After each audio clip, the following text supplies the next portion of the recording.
ನಮಸ್ಕಾರ, ಪುಷ್ಪ ಕನ್ನಡ ಕುಕಿಂಗ್ ಚಾನಲ್ಗೆ ಸ್ವಾಗತ. ಇವತ್ತಿನ ವಿಡಿಯೋದಲ್ಲಿ ರುಬ್ಬೋದು, ಕುದಿಸೋದು, ಗಂಟುಗಳಾಗದ ಹಾಗೆ ತಿರುವುದು ಏನೂ ಮಾಡಲಾರ್ದೇನೆ ಬೀಸಿದ ಅಕ್ಕಿ ಹಿಟ್ಟಿನ ಶಾವಿಗೆ ಸಂಡಿಗೆ ಮಾಡಿ ತೋರಿಸ್ತಾ ಇದ್ದೀನಿ.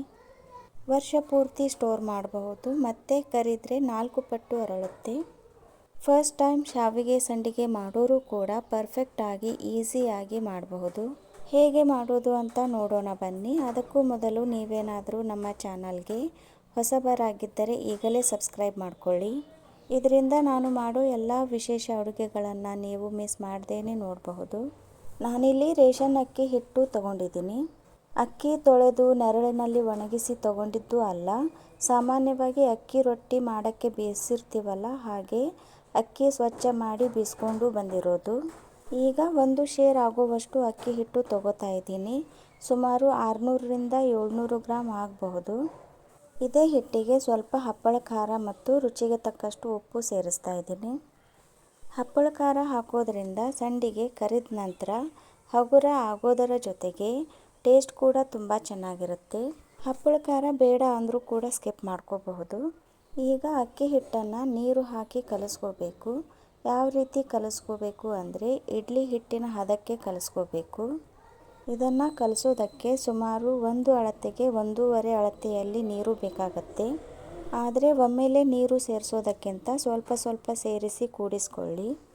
ಅಕ್ಕಿ ಹಿಟ್ಟು ಆಗಿರೋದ್ರಿಂದ ಕಲಿಸೋವಾಗ ಗಂಟು ಆಗೋದು ಕಡಿಮೆ, ಬೇಗನೆ ನೀರಿನಲ್ಲಿ ಹೊಂದ್ಕೊಳ್ಳುತ್ತೆ. ಒಟ್ಟಿನಲ್ಲಿ ಈ ರೀತಿ ಚೆನ್ನಾಗಿ ಮಿಕ್ಸ್ ಮಾಡಿ ಇಡ್ಲಿ ಹಿಟ್ಟಿನ ಹದಕ್ಕೆ ಇರಬೇಕು. ಇಷ್ಟು ರೆಡಿ ಆದ ನಂತರ ಮುಂದಿನ ಸ್ಟೆಪ್ ತುಂಬಾ ಸುಲಭ ಮತ್ತು ಅಷ್ಟೇ ಇಂಪಾರ್ಟೆಂಟ್ ಸ್ಟೆಪ್. ಇದನ್ನು ಸ್ಕಿಪ್ ಮಾಡ್ದೇನೆ ನೋಡಿ. ನಾನಿಲ್ಲಿ ಈ ಹಿಟ್ಟು ಬೇಯಿಸ್ಕೊಳ್ಳೋಕ್ಕೆ ಇಡ್ಲಿ ಪಾತ್ರೆ ತೊಗೊಂಡಿದ್ದೀನಿ. ಯಾಕಂದರೆ ಡೈರೆಕ್ಟ್ ಕುದಿಸೋಕೆ ಹೋದರೆ ಕೆಲವೊಮ್ಮೆ ನೀರು ಹೆಚ್ಚು ಕಡಿಮೆ ಆಗಬಹುದು, ಹಿಟ್ಟು ಗಂಟು ಆಗಬಹುದು, ಸರಿಯಾಗಿ ಬೇಯದೇ ಕೂಡ ಇರಬಹುದು. ಈ ವಿಧಾನದಲ್ಲಿ ಮಾಡೋದ್ರಿಂದ ಫಸ್ಟ್ ಟೈಮ್ ಈ ಅಕ್ಕಿ ಹಿಟ್ಟಿನ ಶಾವಿಗೆ ಸಂಡಿಗೆ ಮಾಡೋರು ಕೂಡ ತುಂಬ ಸುಲಭವಾಗಿ ಪರ್ಫೆಕ್ಟಾಗಿ ಮಾಡಬಹುದು. ಮತ್ತು ಇನ್ನೊಂದು ವಿಷಯ ಏನಂದರೆ ಅಕ್ಕಿ ಹಿಟ್ಟು ನೀರು ಹಾಕಿ ಚೆನ್ನಾಗಿ ಮಿಕ್ಸ್ ಮಾಡಿದ ನಂತರ ಇನ್ಸ್ಟಂಟಾಗಿಯೂ ಮಾಡಬಹುದು, ಇಲ್ಲವೇ 10 ನಿಮಿಷ 30 ನಿಮಿಷ ಬಿಟ್ಟು ಕೂಡ ಮಾಡಬಹುದು.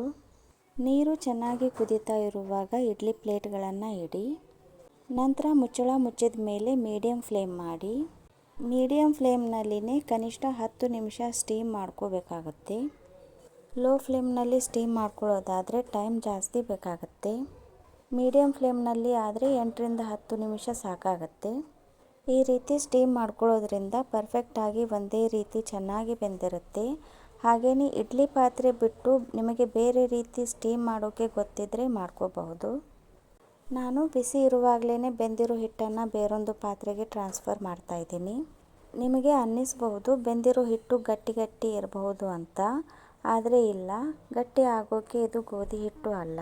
ನಾವು ಡೈರೆಕ್ಟಾಗಿ ನೀರು ಹಾಕಿ ಬೇಯಿಸಿರೋ ಅಕ್ಕಿ ಹಿಟ್ಟಿನ ಥರನೇ ಇರುತ್ತೆ.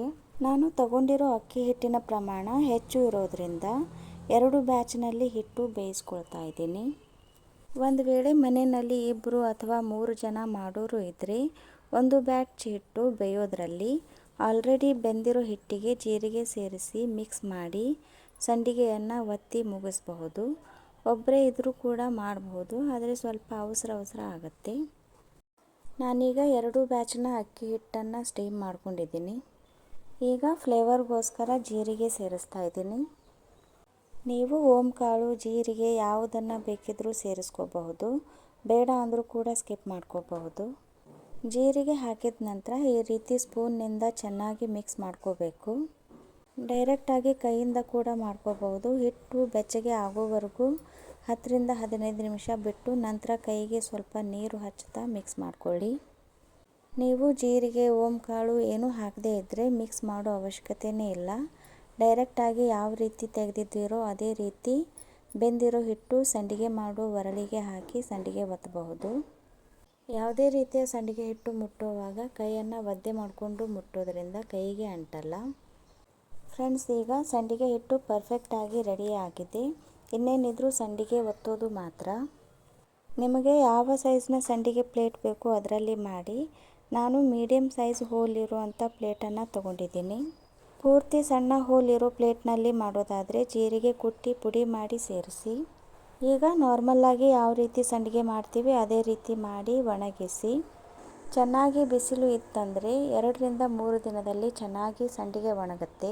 ಚೆನ್ನಾಗಿ ಒಣಗಿದ ನಂತರ ವರ್ಷ ಪೂರ್ತಿ ನೀವು ಸ್ಟೋರ್ ಮಾಡ್ಕೋಬಹುದು. ಫ್ರೆಂಡ್ಸ್, ಈ ವಿಧಾನ ನಿಮಗೆ ಉಪಯುಕ್ತ ಅನಿಸಿದರೆ ಲೈಕ್ ಮಾಡಿ, ನಿಮ್ಮ ಫ್ರೆಂಡ್ಸ್ ಮತ್ತು ರಿಲೇಟಿವ್ಸ್ಗಳಿಗೆ ತಪ್ಪದೇ ಶೇರ್ ಮಾಡಿ. ಹಾಗೆಯೇ ನಿಮ್ಮ ಅನಿಸಿಕೆ ಅಭಿಪ್ರಾಯಗಳನ್ನು ಕಮೆಂಟ್ ಮಾಡಿ ತಿಳಿಸಿ.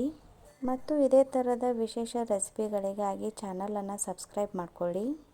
Keep watching and thank you.